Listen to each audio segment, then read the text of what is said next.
I don't have the ammunition, Jubel.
Hello, hello. Hi. Hi, everyone. Welcome. Welcome to another episode of our TEP Talk. It's Tuesday, and you know what it is. It's money time. We need to talk about how to become billionaires, okay? So if you are just joining us, you know what to do. Share, share, share. Invite your friends. We are live right now on Facebook and on YouTube. So if you rather watch on YouTube, just go right ahead on YouTube and tap direct and it will come up.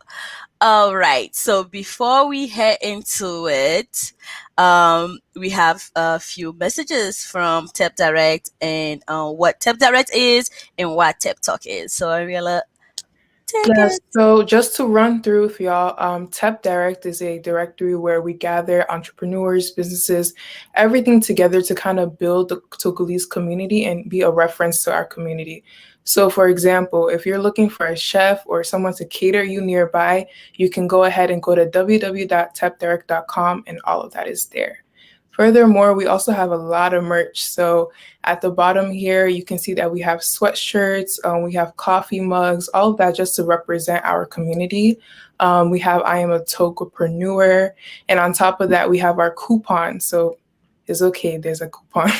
There's TEP 100. So type in TEP 100. Our website is Bonfire. So go ahead there and you'll be able to see our merchandise.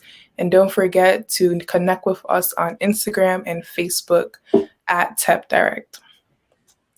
All right.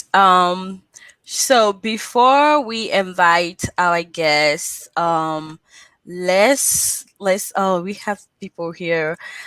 So our guest for our topic for today, first of all, is buying versus renting. And we want to make this clear that this show is by no means trying to sway anybody either or towards renting or towards buying. This is an informative show to just share information. It is imperative that you yourself you go ahead and do more research or reach out to our guest today that maybe he will help you on a one-on-one conversation.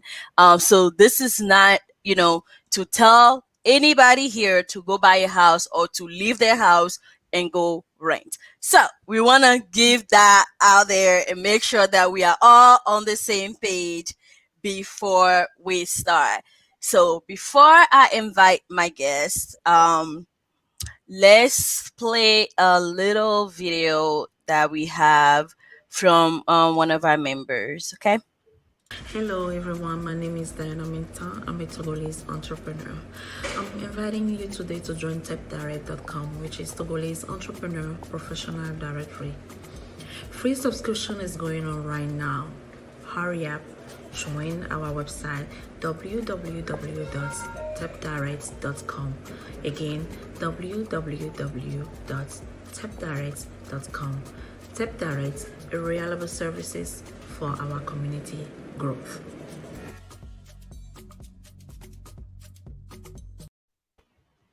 All right. So, who is our guest for today?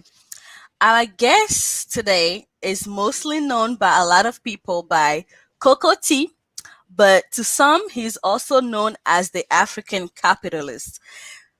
I'm gonna get into that because I'm wondering why that name. Because I'm like, the Yeah. African capitalist. That sounds interesting. So we're gonna get into that because he needs to come explain to me what he means Definitely need by like the African stories on that. capitalist. Like, Yeah. okay. The background. So um his name at the court is Wonderful Togbey, right? He's a senior software engineer and financial independence evangelist. So he's preaching the financial independence gospel. So you better get on it, right? He currently owns and operates rental properties in Omaha and in Chicago. So, Mr. Wonderful is above all a family man of faith with an incredibly supportive fiance and a fantastic baby girl. So, ladies and gentlemen, let's welcome Mr. Wonderful.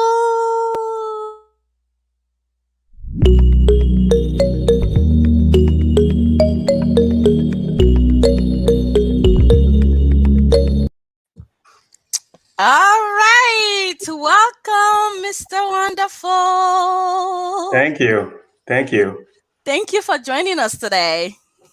Pleasure is mine. Thank you for having me. Thank you for accepting the call and joining to come and talk to us a little bit and chat. Absolutely. I'm very excited, if you can't tell. So before we get into our topic today, like I know you were backstage, you probably heard me talk about this name of yours, all right? The African capitalist. That's What right. is that? What is that about? Yeah, thank you for asking. So, uh, capitalism, right? We've all heard, we've studied variations of the word and how it's all about uh, businesses putting profit first, right? And essentially, that's what we've learned. And the idea of an African capitalist is someone who solves our issues, our African issues, the way that Africa is depicted through financial ways and through economical solutions to our problems. An African capitalist is someone who a lot of the troubles and Africa has been tagged with a stain of poverty Mm-hmm. over decades and centuries. So it is just putting in place structures that will allow you to gain financial independence and financial freedom, and that is money. So Yeah. and a lot of our issues can be solved with funds, right? Yeah. So Yeah. that's where that all comes from. That's Okay.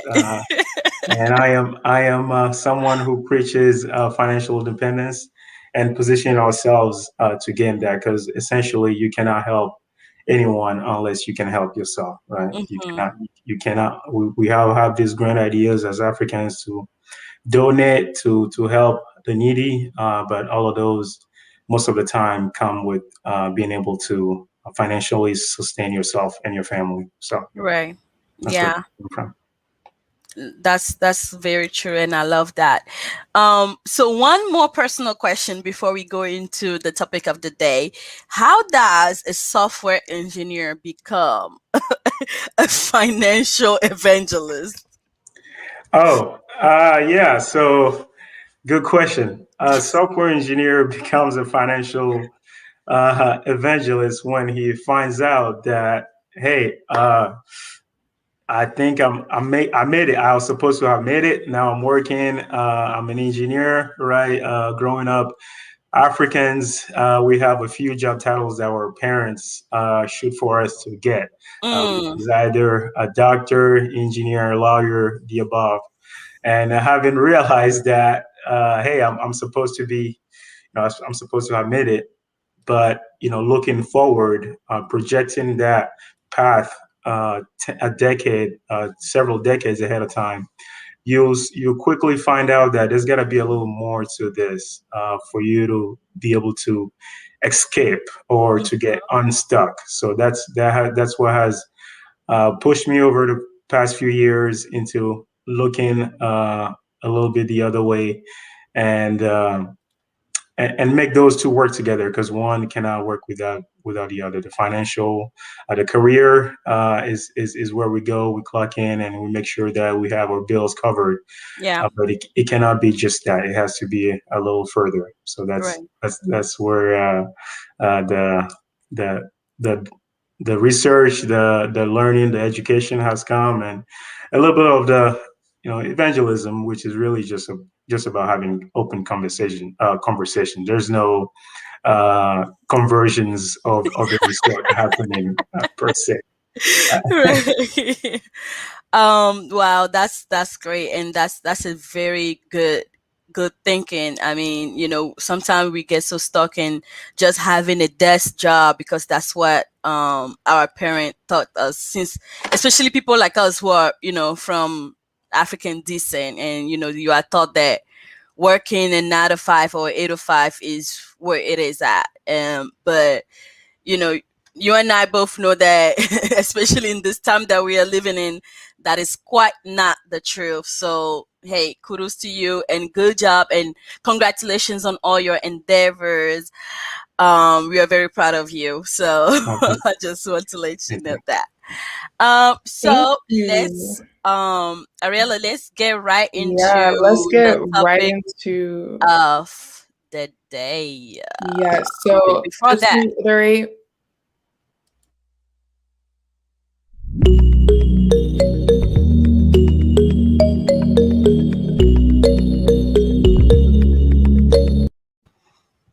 all right, all right, let's here get we to go. it. So just to get right into it, the first question is, um, what are the financial benefits in renting an apartment or a house? All right. So, this isn't going to be a talk about demonizing renting, right? No, it's not. It's definitely Or not.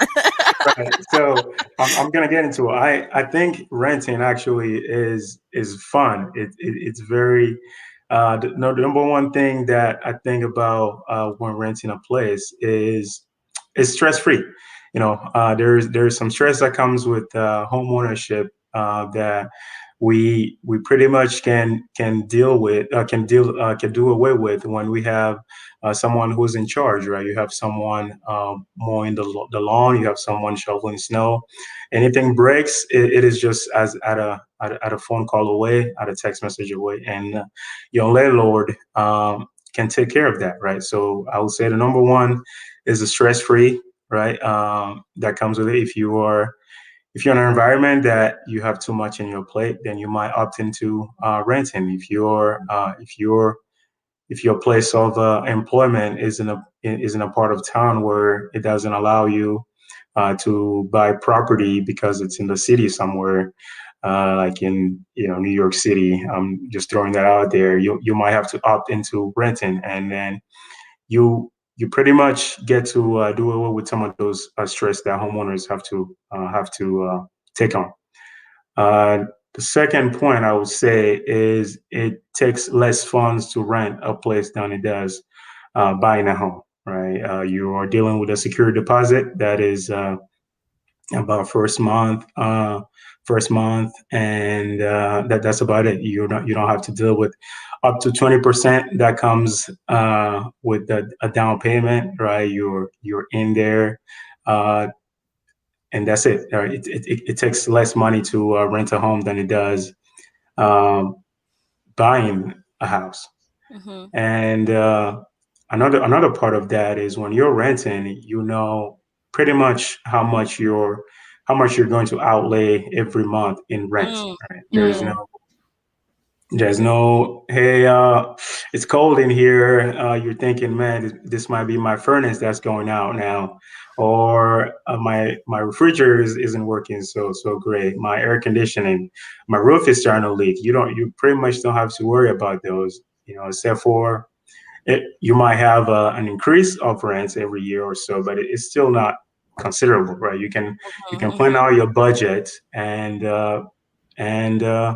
it's set for you, right? For that Right. amount of time. That's the second one. Um, Another big advantage that renting brings, it allows you to allocate some of your funds that you're not using as a down payment to actually use towards other investments, right? Let's Mm. say when you're buying a house, you have to come up with a up to 20%. Now you don't have to come out of pocket that heavy amount. You can take that money and then whether invest in the stock market or you have a side business, you can throw that in there.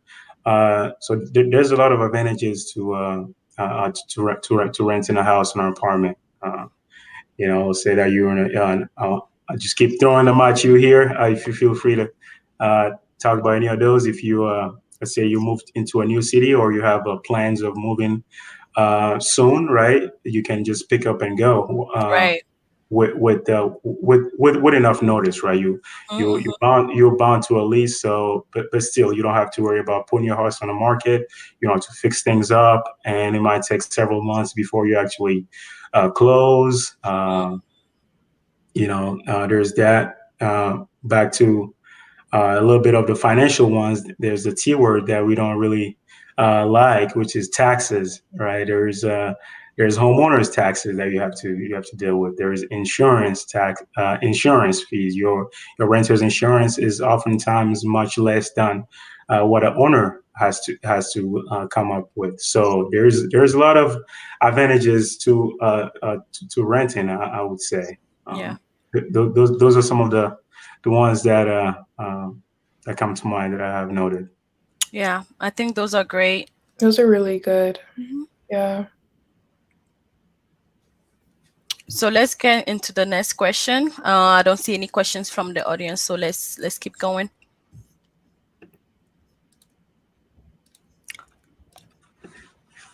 So, what are the financial benefits in owning a home? All right, so it's supposed to just be the opposite Yeah. of renting, right? Not quite so. Well, what we tend to think about when we hear of buying a house, automatically what comes to mind is the American dream, especially here in America. Buying a home has been such a statue thing that, but it makes you've made it right. That was kind of my plan, right? After got the engineering job, I figured, hey, once I get a house, then I made it. I've made it in society among my friends. I can be seen as the one who has a place that they can call theirs, right? That is not a small benefit. It drives a lot of what we do in our decisions, right? Society and the way we are perceived among our peers weighs heavily into that. So that's the one thing that's one of the reasons of benefits of buying a home that I can think about. Uh, Mhm. there's there's the fact that you have ownership now. You have something that you can then pay off and essentially benefit from, that your kids at some point will benefit from. Your Every time you pay your mortgage, there's a part of that goes into your equity. That is you building up your equity essentially. So you are essentially building a cash reserve for 15 to 30 years down the line that you can eventually sell and have a big outlay of money, right? Buying a home usually comes with appreciation. After, we all know about, we've all seen houses that have been on the market for some time, and a few years down the line, these houses are now, 20, 30, 40,000 more than it used to be, right? And Yeah. usually it's, when we think about, sometimes when your rent prices go up, it's closely tied to the cost of the housing going up, and Mm-hmm. which in terms is the appreciation that drives that, right? You can just buy a house and just chill, not do anything for a few years, and you essentially have more money that you started with, right? Mm-hmm. I was able to, one of my first home, it's just bought the fact that your neighbors sell their house, right? Let's say your neighbor sell your home right next to yours, which happened to me. They sell it for a few tens of thousands of dollars more. Now your house is worth a few It's worth, tens of yeah, thousands more, right? Just right. just simply because you're the owner of that, Mm-hmm. right? Another benefit of owning your house is, who owns the land makes the rules, is what it says essentially. So you get to decide. There's no landlord coming over to telling you, hey, now you have to pay a little more in rent, right? They don't. You don't have to. You pretty much do whatever you wish to do in your home. It's a safe haven for you and your family, right? So there's a lot of other advantages that come with owning a home. Mm-hmm. Yeah, I think those are great points that you point out. Some people are saying, like, in the comments, like equity on the house is one of the number one benefits. Like you're saying, the it goes up, the price of the housing goes up, it means your equity go up. So when you sell it again, maybe you might sell it for more, way more than what you buy for it. So they are very good investment. Let's continue on with our third question. Yeah, so you kind of like touched upon it a little bit as you were answering the last question, but let's specifically look at, are there any advantages to buying a house, especially like for business owners in terms of real estate and looking into tax deductions and like the accessibility to loans? Yeah. So let me go back a little bit and talk about and take it even a step further when it comes to buying your home. So let's get a little deep here. When you in America, banks have a very special relationships when it comes to houses, right? When let's say that you have an investment. Let's say that I start a business and I go ahead and I try to, let's say, even if I'm making 100,000 a year out of my business, let's say that I do hair, Mm-hmm. or I sew clothes, right?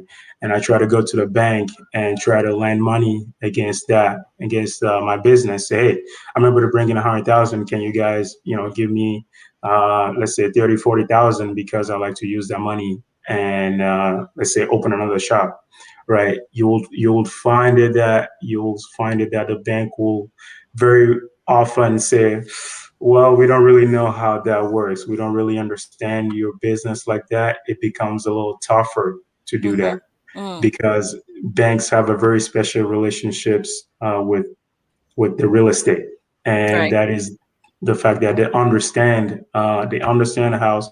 So oftentimes when you buy your home, your bank still owns it, right? And you're making payments to the bank. So another very crucial advantage of owning a home, and that's something that a bank understands and can profit off of, is you can then leverage your house to then do business with.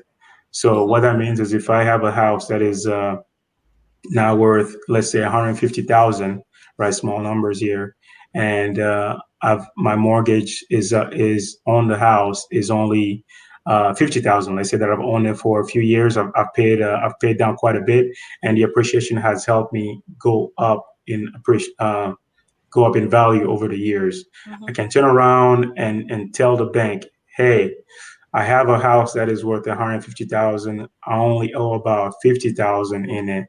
That means theoretically I have $100,000 in net worth, and the bank will say, you know what? Yes, we understand this.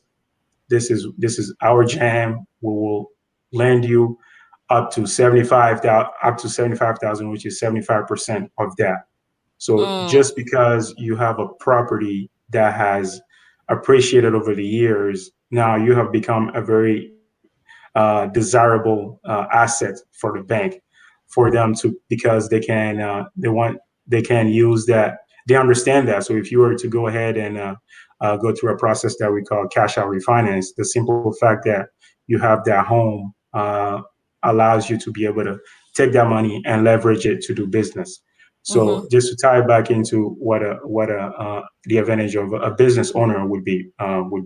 Let's say that I have a home and I have all this equity that has been built up into it over the years.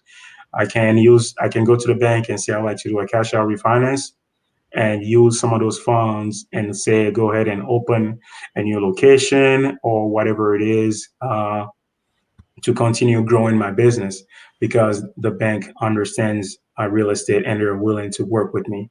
When you Mm-hmm. go over there, you just say, "Hey, if you rent a house and even though you can still show that you have all this income coming in, your bank is not gonna want to touch your house just like that, your business like that, because they don't. I mean, they're not in the business of sewing clothes or doing hair, so they might turn you down in Mm-hmm. that sense. So that is a big advantage of buying a home that you can see ties in specifically with business owners. Yeah. Uh, and to continue on that, another very important point to business owners that own their home is if you're able to do your business from the confines of your house. Again, well, I'll talk to an accountant on this, but you can then use your business and leverage it as you're essentially renting from your house. Right now, you're on an entity, and you can say that if this is Wonderful's coffee shop, I have a boutique on the first level of my house, and I'm selling coffee out of it. And there's an upstairs that I can go up to and sleep.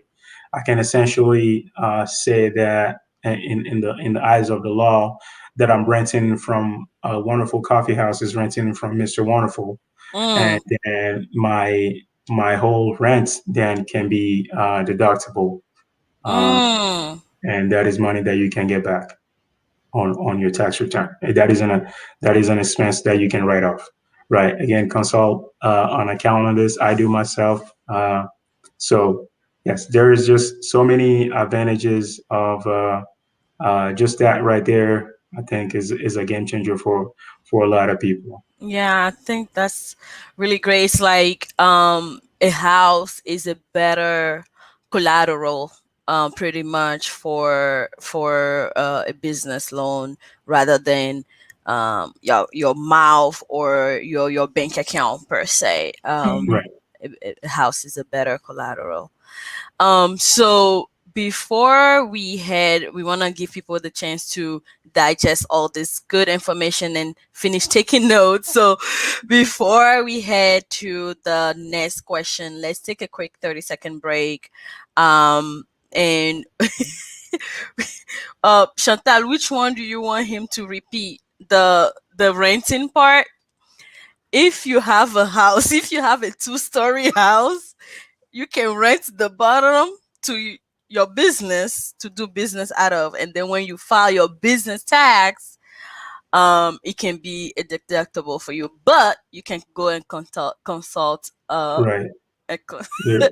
an Yep. There's this. accountant person or a tax Yes, person for they'll that. make sure that there's a certain percentage of square footage, right, of the house that you can, and even if it's just one bedroom, right? If it's one bedroom, let's say that now, let's go a little further. If you use your internet of the house if you use your internet of the house for your business, right? Let's say that I file taxes out of my home. That is something that all of a sudden a whole bunch of things become things that I can write off towards um, my everyday utility bills.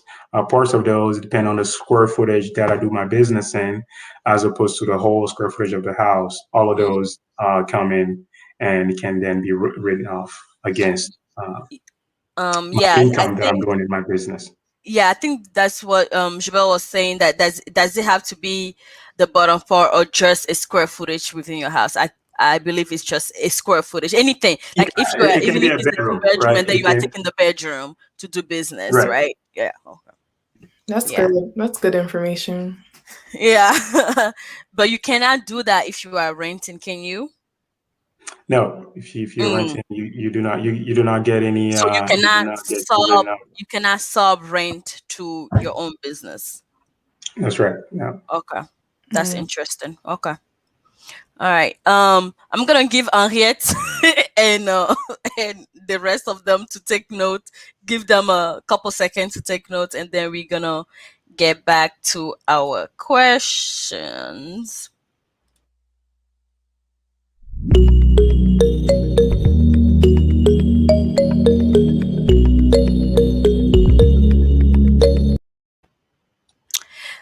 So before we go back to our questions, we want to give a quick shout out to some brand new members that we have on Tep Direct.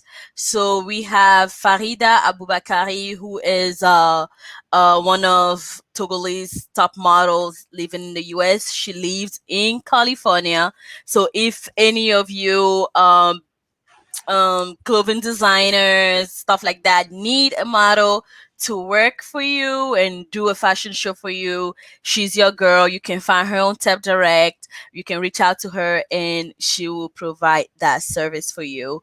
We also have Glow Creations in Omaha, Nebraska. This is an event decorating planning business. So she's well known in the Nebraska area, the Omaha area. She does beautiful decorations. So for all of you coming up with weddings, anniversaries, birthdays, anything from a two-person dinner to a 1,000-person party, she's your girl. So please reach out to her. You can find her information on Tap Direct. And we have Musau Royal Beauty. It is a hair oil brand. It's hair growth oil.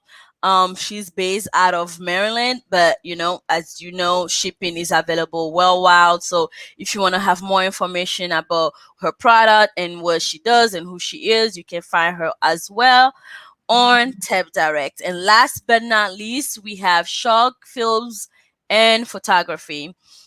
So he is based in New York City, but he travels. Actually, he's based in Connecticut. My bad, not New York City. He's based in Connecticut, and but he can travels anywhere. He does video productions and photography, portraits, weddings, birthdays, anything, and videos production. From anywhere from short videos to movie productions. So if you need any of these services, please do go ahead and reach out to these people and you will be well served. All right. I think you guys have um taken a breather a little bit. No, you cannot have her number. They're talking about the model. You see these people where we are trying to I'm teach them stuff. They are screaming. here focusing on Yeah. model. Hey, who you be? Shoot your Hey, shot. who you be? Hey, my people. Ah. You gotta try. All right, so let's get into the next question. So, I think this is one of the most pertinent questions, and I guess one of the most pertinent questions of our topic today, which is should you, in fact, buy or rent? Very, very good question. So I've, let me talk. This gets a little, this is something that is weighs a little bit on me, and here's how I'll answer that. So I think there's only a few types of people that should be renting a house. So maybe two, which is either you are saving to come up with a down payment to buy a house, or you are rich and you do not care.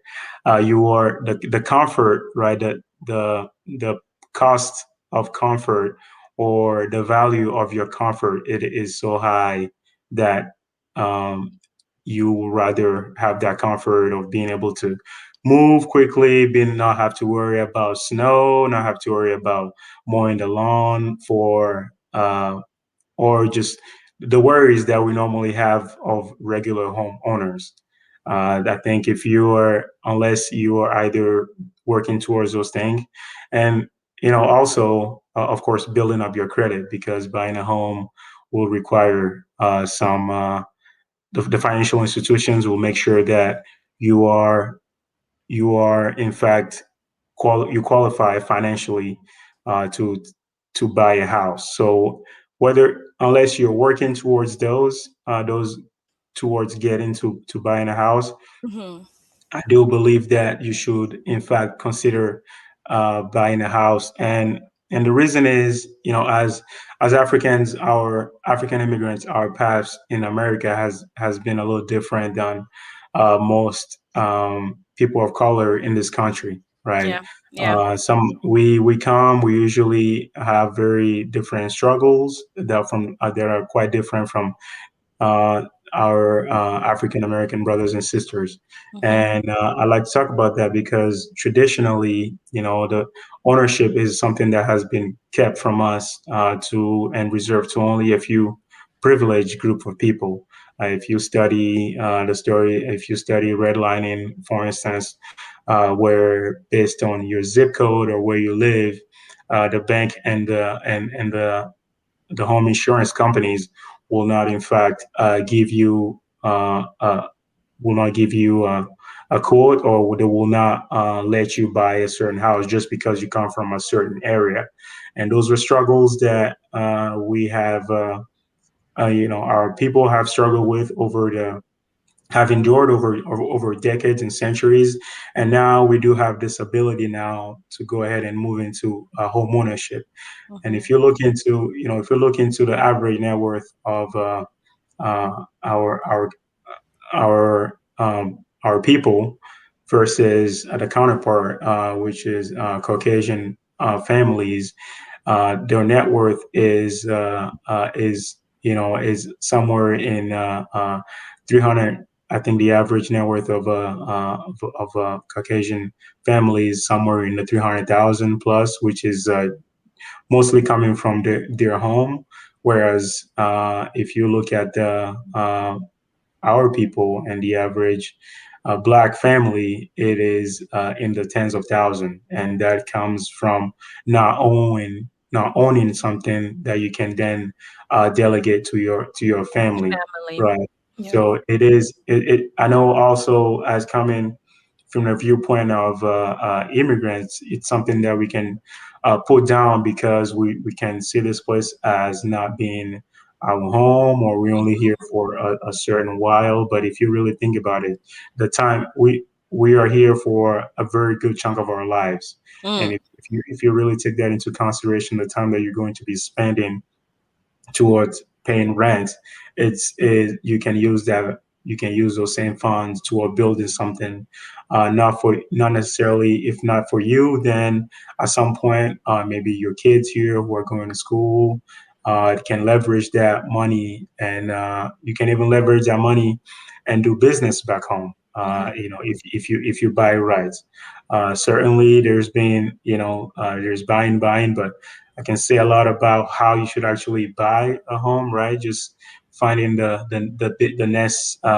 biggest one, the nicest one, to look good, and keeping up with the Joneses is not essentially what you want to do, because while you're living in there, let's not kid ourselves. Your house is still a liability. You have to. Mhm. It's not Yeah. generating any money while you're in there, right? Mhm. You have to outlay some money every month to pay for that. So you cannot just buy the nicest house on the block, and that goes above what you can afford, right? There's what you qualify for when you call up the financial institutions, and there's actually what you can afford, right? Yeah. Mm-hmm. They don't care, that they don't do your financial planning for you. They just want to see, well, can you make enough that Right. when you're done, we just come back and take it at the end. Yeah. So they're not too worried about that. So you have to plan that for yourself. So with all that in mind, with the ability that we have now to have ownership into something, this is a very important part of it. And this talk isn't we're just talking about renting versus buying a house right now, but it's so important, the buying part, because it puts you in a position to eventually start investing in real estate, where you have to take that first step and buy your home, Yeah. regardless of what it is. So talking about investing in real estate, we're gonna put a pin on that because you are coming back on the show later on in the coming weeks, where we're gonna actually dedicate the whole show to real estate investment. So if you're out there and you want to get into rental properties or just flipping things like that, be on the lookout. We are going to have a real estate investment TED talk coming up soon. One thing that you say that really caught my attention, talking about buying a house and stuff like that, is the generational wealth that it actually builds. And sometimes we don't think about it quickly enough, Yeah. especially those of us who are immigrant, right? Because a lot of us or some of us come and we are thinking, oh, like you're saying, like, this is not home. I'm Mm-hmm. planning on going back. While you are thinking that, which is good, everybody has a choice to do whatever they want to do with their life. But in the meantime, while you are thinking that, you are having kids in America. Right, Those kids, you cannot make the final decision for them whether they want to stay in America or they want to go back with you in America. right, So not buying solely on the reason where is like, it's not just because, oh, you cannot afford it. You can afford it, you can do anything, you are in the best position to buy a house, and you choose not to just because of the fact that you don't want to stay in America but you are having kids. um I think we should revisit that a little bit and kind of That's shift a really our good mindset. point. Yeah. absolutely. Somebody has a question, and I think this is a really good question because this one of these things that pop up all over Facebook and then anywhere you go, they're talking about rent to own homes. How do you feel about that? Yeah, I think rent to own is a fantastic way to get into ownership, because most of the time what stops us to be able to buying a house is whether our credit isn't quite there yet, or our savings are not quite there yet. So renting to own is a fantastic way to get into that. Just make sure that you read the fine print on those, because probably going to pay a little heavier than someone that is just straight renting the house. So renting own is a great way to get into those. I think there's a lot of families, just because one thing that had happened on your credit at some point back, that a lot of us didn't really learn about credit until uh, we actually need it, right? So and we find ourselves stuck in that way. So rent to own is a way that we can have, and rent to own. I talk about it if anyone is wondering what that is. Instead of going directly to the market, let's say you go on Zillow.com to buy a house, you find someone who's renting their house, and you sign a contract that says, "I will buy this house from you within 2 to 5 years, whatever it is," and uh, the landlord at the time, who's then selling the house to you, will say, "Okay, well, rent to own, you essentially, let's say that the rent is normally 1,000, they might ask you to pay, 1,200 bucks, because it's a little, you're getting into ownership now. Some of that money can go towards your down payment, right? Depending on how you structure it. Always try to structure in a way that some of your money goes towards your down payment when it's time to sell.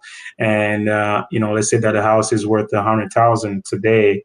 The landlord who's then selling their house to you would say, "Well, I'll sell this house for 120,000 in 2 years," right? So that's they pretty much become the bank they become the bank, and you're paying mortgage to them directly.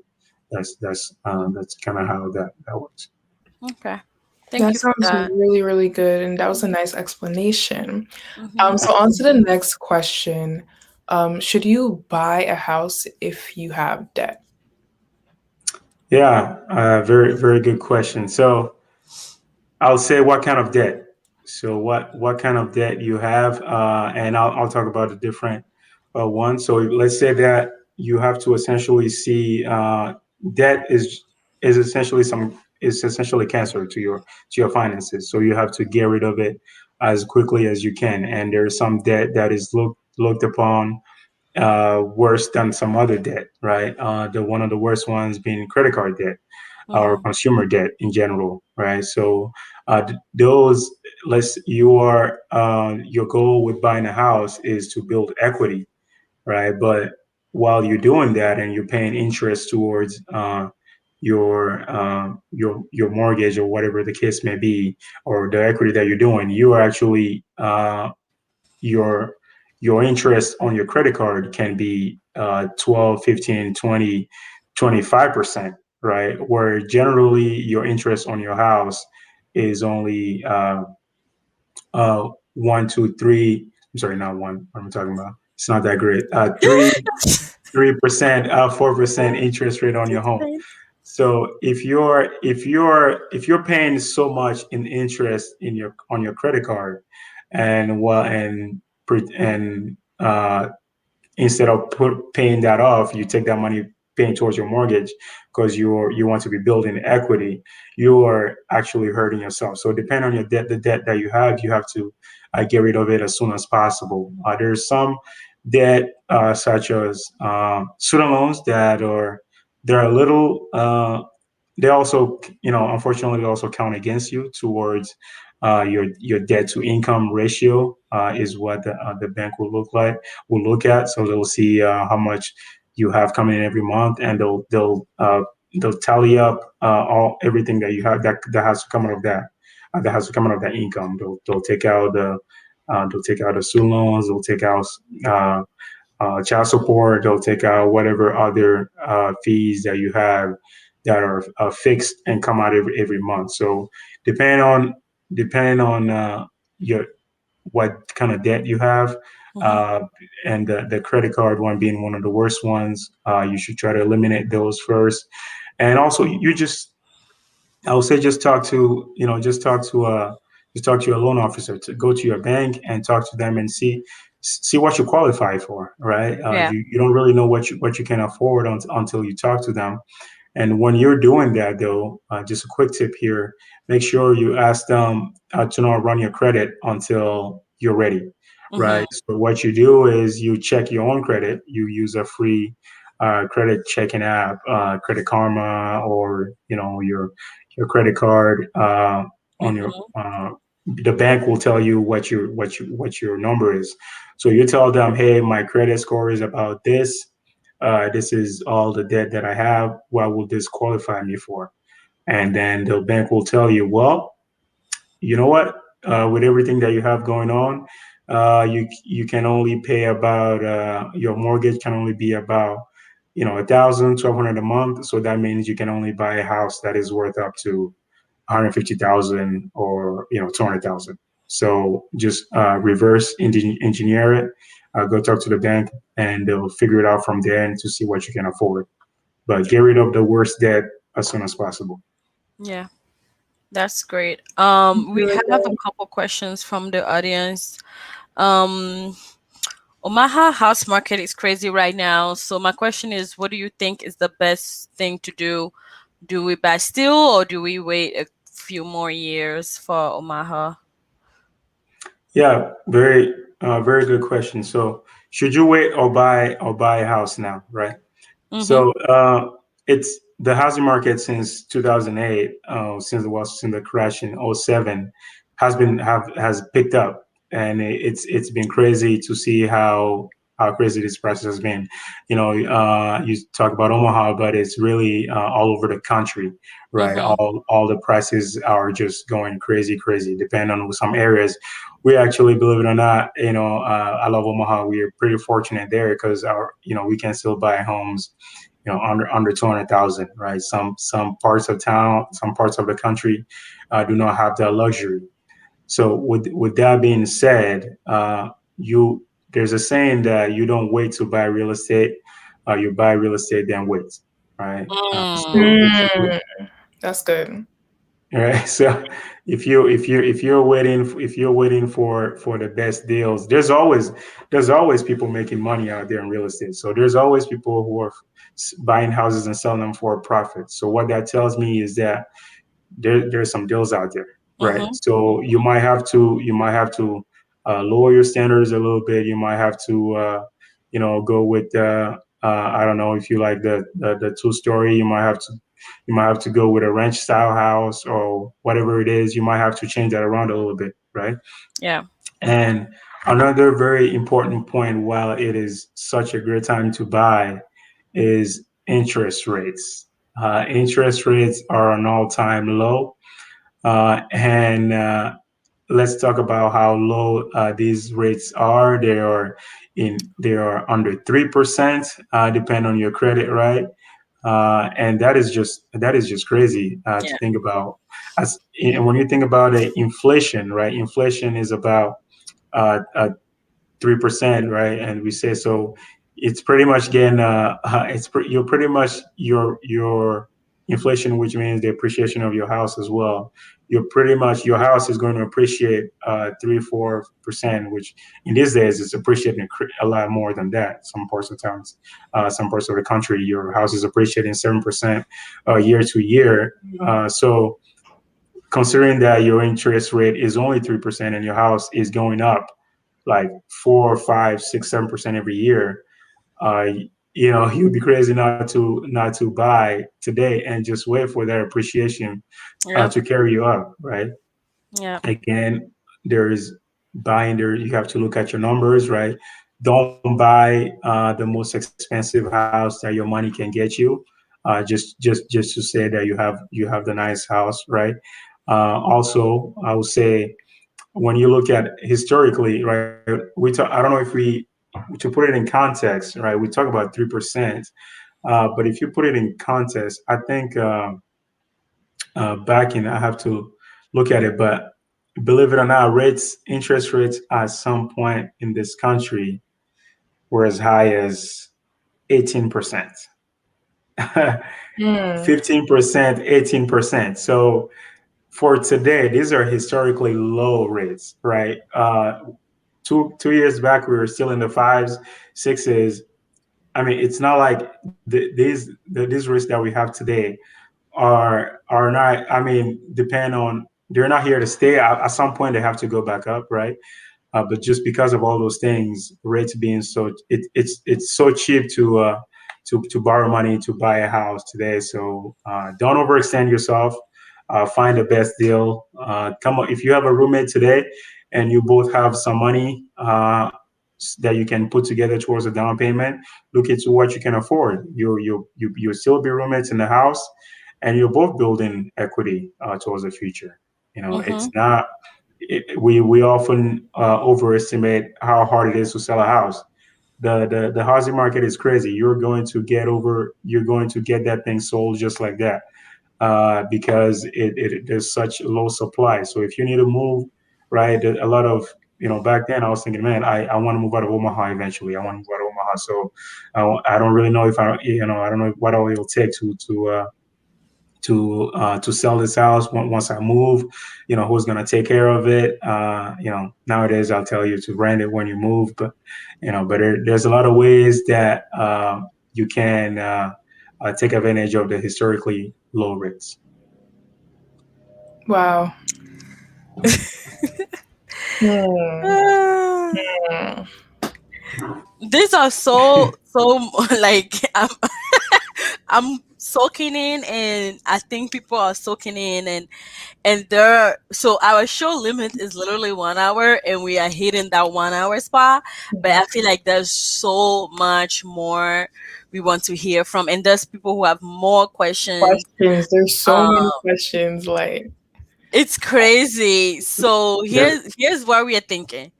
We are okay. thinking um to do a part two of this, but kind of tweak it a little bit where we focus on steps to take in buying a house.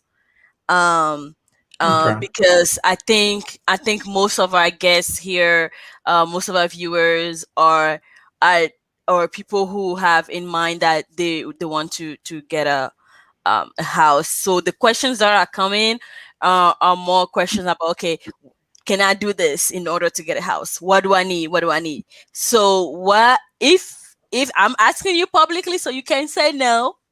Put me on the spot. If you would please accept No, to I coming would love back to. You know. uh in 2 weeks, so that would be March 9th, where we can actually sit down and we will have more time because we will skip the introductions and just Okay. get straight into it, and we talk about things step, like literally the step guide into what needs to happen into buying a house. I know questions are coming up, comments about credit and stuff like that. Guys, we tell you this year our focus is on personal finance, and we are going to be talking about credits and stuff like that. So after Mr. Wonderful, I really love your name because screaming. anyway, I'll tell my mom. after Mr. Wonderful comes and tell us the steps that we need to take in order to buy a house, and not just buy a house out of emotions, right? We want to buy smart. Then we will go into details about credit building, how to get your credit straight in order to get business loans or home loans. So we're gonna get into those topics and just dive into it. Again, real estate investment topics is coming up. We're gonna get, like, yep, we will do one. Fabiola, yes, we'll have one. We have a topic coming up on stock investment. All of that is coming up. So um I Well, think let me. I Yeah. Let me yeah, leave. go ahead. Or let me add. There's a big question that I believe as a community or something that I get often, and I'll just throw this here, and we'll get into more detail about it. Is how does your immigration status affect your ability to buy a house? Mhm. And I'll just tell you right now, you do not need to be an American to buy a house in this country. I am not a citizen of the United States, and I own property in this country. So that is one thing that I think will do a lot of, because these are questions that people don't generally just come up and ask. They just have it behind their mind. Because people are scared. I think They're that's what it scared. is. There's a People are Right. level of fear scared, in So asking that. and yeah. judgment So as well. Like people Mhm. think like they will get judged. Like, oh, you are not a U.S. citizen. right. Oh, oh. Like no, no. Yeah, so Yeah. serious.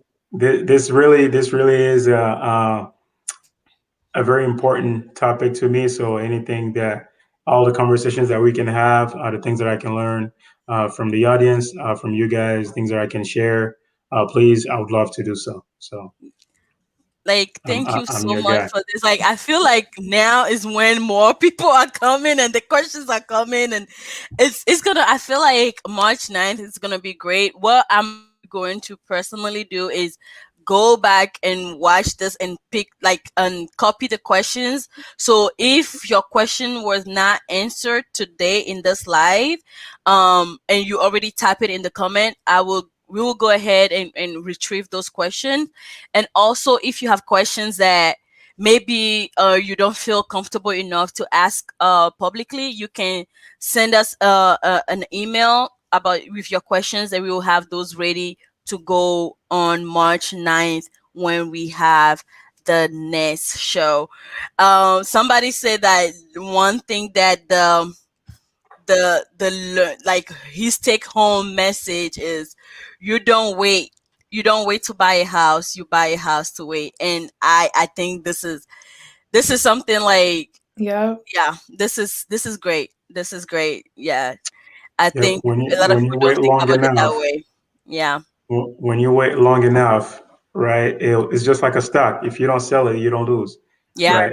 If you wait long enough, your mortgage, which you buy today, can be 1,000. Let's say that in the future, when you have that rate locked in for 30 years, where we come from, when you and Togo, you try to get a loan to buy property. I mean, this under 3% for extended over 30 years. That is crazy. That is free money, Yeah. for lack of a better word. So Yeah. definitely we should be taking advantage of that. Yeah. Awesome. So, we are at the top of the hour and we're gonna let Mr. Wonderful go. Thank you so much for joining us. It was great having you. Um, we look forward to having a part two. Yes, It's gonna be because great. God knows we need it. Um, if you don't have anything else for us, we are going to let you go for now. This is not a goodbye. This is a see you later. All right. While we close for the night. Thank you so much. Thank Thank you, you, Thank Mr. you. Maxine. Thank I Wonderful. love you. uh, I love this platform that you guys have put together. Thank you. Everything for well, we can do a Togolese show with us speaking a little Mina, right? We got Don't gang bell. I'm never more as Yeah. Zulu. Baby, don't gang bell. I'm him don't gang bell. yeah. Ok, bientôt. Merci beaucoup. Hey, Zane. Oh, baby, I don't gang bell for me. Merci beaucoup. Merci beaucoup. I gang bell. Ah, oponama. Akpera Yeah. bilo. Akwena mi kakalo. All right. Wow, this was such a great show, Ariella. This I'm was really very, amazing. yeah. Like, So, guys, there you have it. I asked him right in front of you guys. So, he's going to come back on March 9th to talk about part two. So, why March 9th is because next week is TEP Members Corner. And our guest for next week is not, is not a stranger. She is very well known to our community because she's very active in the community. And it is no other than Henriette Age of Braids by Rain. Yay! We are going to chat with Miss Henriette, get to know her, pick her brain, and then buy some wig. Okay. yes, she has some good wigs. Yup. So I'm very excited to have Henriette Age next week at 8 p.m. Washington time, 7 p.m. Omaha time, and 5 p.m. California time. So I'm your host, Clarice Linus, and I'm our Victoria co-host, Watson. and this has been Tap Talk on Tap Direct. Thank you for watching. Have Yeah, a see blessed y'all. week. That's a wrap. Bye.